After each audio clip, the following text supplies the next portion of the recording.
Oral questions. Questions orales. Honorable Leader of the Opposition. Mr. Speaker, after 8 years, the Prime Minister has said that he had no choice but to double the national debt, increase inflation and interest rates because all spending was absolutely necessary. Yet we've learned today that among the $54 million spent on the ArriveCan application, 76% of the consultants hired did no work at all.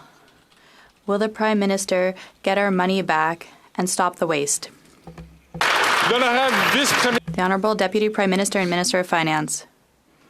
Thank you, Mr. Speaker. Mr. Speaker, Canadians understand very, very well that when the Conservatives talk about spending, what they want to do is make cuts. They want to cut dental care for Canadians. They want to cut child care services.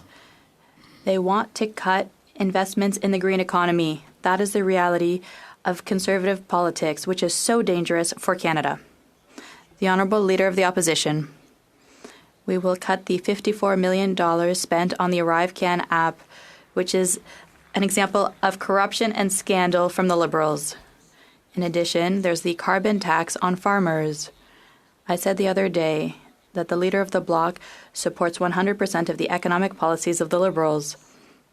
Spending, taxes, higher inflation, higher interest rates, and he flipped out. But the Bloc leader said he will do an about-face and will vote to keep the carbon tax on farmers' barns. How much will it cost farmers and those who buy food? The Honourable Deputy Prime Minister and Minister of Finance. Mr. Speaker, obviously, Mr. Speaker, as an Anglophone, a member for Ontario, I can't speak for the Bloc. But I know that Quebec, the nation of Quebec, understands the importance of the environment, understands the importance of industrial investments in the green economy. We are proud to do so. We are proud to do it with the support of all of the members who understand the importance of this for Canada. When the Prime Minister doubled the debt, drove inflation and interest rates to their highest levels in a generation, he said he had no choice. Every penny he spent was necessary. Along comes ArriveCan, a $54 million app we didn't need, didn't work, and could have been done for $200,000 or $300,000. Now we learn, based on the Ombudsman's audit, that 76% of the contractors did absolutely no work for the money they received. Will the Prime Minister get taxpayers back this stolen money and stop the waste that is not worth the cost? The Honourable Deputy Prime Minister, Minister of Finance. Mr. Speaker, Canadians have learned through bitter experience that when Conservatives talk about the public finances, what they're really talking about is cutting the government support Canadians depend on. What they are talking about is cutting early learning and childcare, which is supporting labour force participation at record levels in Canada, and by the way, making life more affordable for Canadian families. They want to cut dental care, Mr. Speaker. They want to cut essential investments in our green future. Indeed. The Honourable Leader of the Opposition. We want to cut waste and mismanagement that has risen to a level that is not worth the cost after 8 years of this Prime Minister. Speaking of wasteful, this Prime Minister loves to lecture Canadians on how they use energy. He says that he's just like every other Canadian when he stays with a friend at an $89,000 a week vacation. The average Canadian emits 15 tons of carbon per year. His trip emitted 100 tons of carbon. Wow. Did he pay the full carbon tax on each ton he emitted for his luxurious vacation? That would be a lot of money. Deputy Prime Minister and Minister of Finance. Mr. Speaker, since we're asking questions of MPs, I have a why she can't answer? Leader of the Opposition. I'd like to know how much heating That's interesting. 19-room government mansion that he lives in costs? That would be interesting for Canadians to understand. And, you know, the good news for Canadians is we're helping them with the cost of heating with the carbon rebate. So I want to know, did his family cash their carbon rebate check? It's almost $1,000. The Honourable Leader of the Opposition. I can tell the member that I pay for my own vacations and that of my family. There you go. Drop a W in the chat for Pierre. For Canadians who pay for their own vacations are also paying too much for food. We have a bill, a common sense conservative bill, C-234, that would take the carbon tax off the farmers that feed us and the consumers that desperately need to put nutrition on their table. Will the Prime Minister stop blocking the bill, pass this law so that Canadians can afford food? Something's going on with my dog. I'll be right back, everyone. Prime Minister and Minister. Hold the fort down. You know, Mr. Speaker, people who live in glass houses really should not throw stones. And the Leader of the Opposition may be bragging about what he pays for, but I think Canadians should understand he doesn't pay any rent on that 19-room mansion that he lives in. In fact, he's been on the government payroll for more than 20 years, and he qualified for a full pension at 35, Mr. Speaker. And now he wants to take the rebates away from Ontario families. $1,000 a year, he wants to take that away. What do you get with 24 Liberal MPs in Toronto? A housing crisis. A Davenport MP This guy's such an idiot. gaslights and attacks the city and the housing workers that are struggling to make sure people have a place to call home. Whether you were born here or moved here, no one should live on the streets. The city and the housing groups are just asking the Liberal government to do their fair share. So will the Liberals provide the $250 million that Toronto needs now? Hear, hear. The Honourable Deputy Prime Minister and Minister of Finance. Mr. Speaker, I'd like to thank the member opposite for the very important question. For his dumbass question. To the importance of the great city I have the privilege of representing, Toronto, which is such an engine of economic growth for our entire country. Mr. Speaker, we are having very constructive conversations with the City of Toronto and with the Province of Ontario. We are providing $1.5 billion for Toronto in 23-24. We're there for Toronto more than any government in Canadian history. Another year means another carbon tax increase on April 1st. It was minus 50 in some places in this country where Canadians can't even afford to heat their homes. Yesterday, the Finance Minister lectured Canadians on her out-of-touch version of events, and then we learned that the Liberals were going to change the name of the carbon tax. Taking money out of the pockets of Canadians rebranded is still taking money out of their pockets. So instead of paying high-priced consultants to remove the carbon tax or change the carbon tax name, they should take some free advice and cancel it April 1st. The Honourable Deputy Prime Minister and Minister of Finance. Mr. Speaker, let me tell you what is really out of touch. What is out of touch is for a Toronto MP like the one sitting opposite to be saying to the people of Ontario, to the hardworking families of Ontario, we are going to take away the $974 you are getting back thanks to the price on pollution.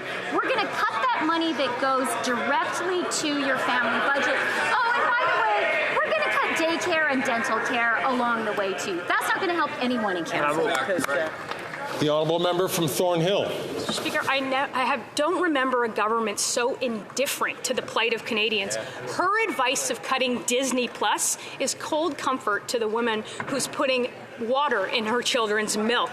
The cost of is up 94% since she got here. They can lower the cost of food, of gas, of home heating by canceling the increase instead of quadrupling the tax. They paused it for one region where their MPs revolted. Where are the rest of their silent MPs who should be speaking up for their neighbours that are asking to cancel the increase? Full Minister for Finance and Deputy Prime Minister. Mr. Speaker, Mr. Speaker. Out of touch with regular Canadians. Let me tell you what was out of touch.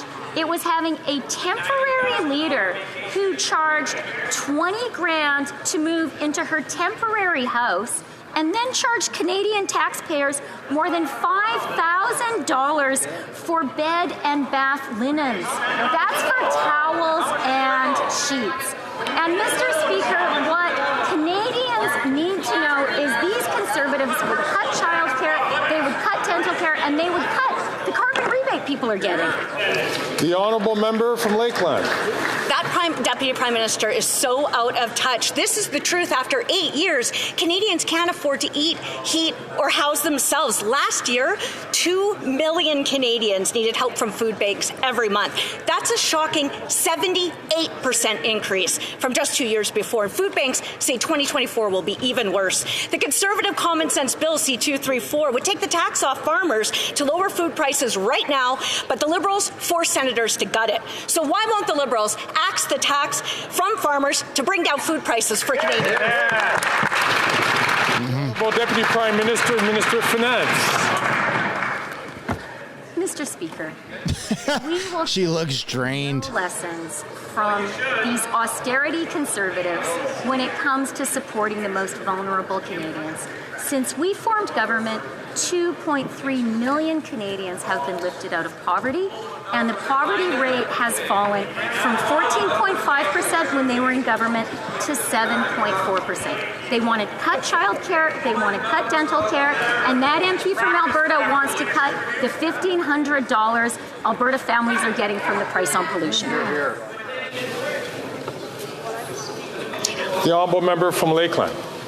Well, listen, the Liberals' schemes, scams, and spin jobs don't help the millions of desperate, hungry Canadians struggling just to get by every single month. This is the fact. When you tax the farmer who produces the food, the trucker who ships the food, and then the cost of heating and cooling and storing the food, Canadians can't afford the food. But these out-of-touch carbon tax crusaders, they don't care. And they're going to quadruple it on April 1st. Conservatives will axe the tax for all for good. But why won't these Liberals just pass Bill C-234, reject the Senate amendments, tax the tax from farmers, and bring down food prices today?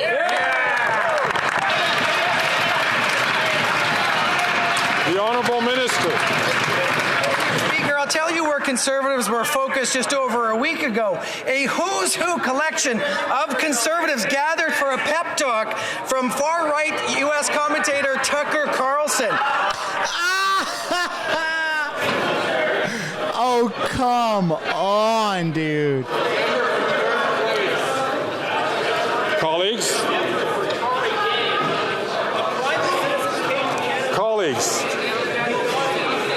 They really don't like Tucker Carlson, eh? Smash that like button, folks. Let's try and get to 500 or 600 or more likes. And hear the answers. I know that that's insane. There was a member who had complained about the noise level, which made it difficult, especially for people who need to listen to translation. The Honourable Minister. Mr. Speaker, last week, a who's who of Conservatives gathered in Alberta for a lecture and a series with far-right commentator Tucker Carlson. And in that speech, one of them which focused and which had the Premier Danielle Smith attend, we heard attacks on homophobic jokes and traditional best hits of MAGA politicians. Mr. Speaker, a Conservative nomination candidate in my riding went on Twitter, had lots of fun on it. Here's the question. Will his leader stand with the candidate or call him out, or is he standing with Tucker Carlson? That is insane that they're talking about Tucker Carlson in the House. Wow. The honourable member from Lantern, Kent, Middlesex. Tucker bad. Tucker real bad. Years of this NDP Liberal government. Wild. I'll be right back, folks. Who used to belong to the middle class are going hungry. The Prime Minister and his radical environment minister know that if it costs a farmer more to grow food, it's going to cost Canadians more to buy food. This Prime Minister is not worth the cost. Farmers, ranchers, and producers are asking for Bill C-234 to lower their costs. So will the Liberals finally reject the amendments from Bill C-234 from the Senate, remove the carbon tax completely, and lower the price of food for all Canadians? Hear, hear. The Honourable Minister for Agriculture and Agri-Food. Thank you very much, Mr. Speaker. I fully understand the importance of looking after the land, being a farmer, I fully understand, and taking steps to prepare the industry for the future. Mr. Speaker, that's why we invested as a government $1.5 billion to make sure our farmers and ranchers and processors are ready for the future. We are going to continue to make sure our farmers and ranchers remain on the cutting edge. Thank you, Mr. Speaker. The honourable member from Lambton, Kent, Middlesex. Mr. Speaker, the 2 million Canadians who rely on food banks deserve better than that cheap deflection. 1 in 5 Ontario households who struggle to put food on their tables deserve better. They need this government to stop inflating food prices. They need the Prime Minister to stand up to his radical Environment Minister and carve out the inflationary carbon tax for our farmers, producers, and ranchers. So will the Liberals finally do the right thing? Reject the Senate amendments to Bill C-234, remove the carbon tax for farmers, and lower the price of food for Canadians. Hear, hear.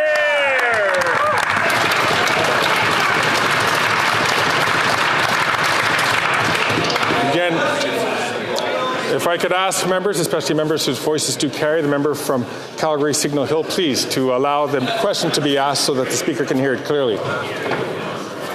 The Honourable Minister of Agriculture and Agri-Food.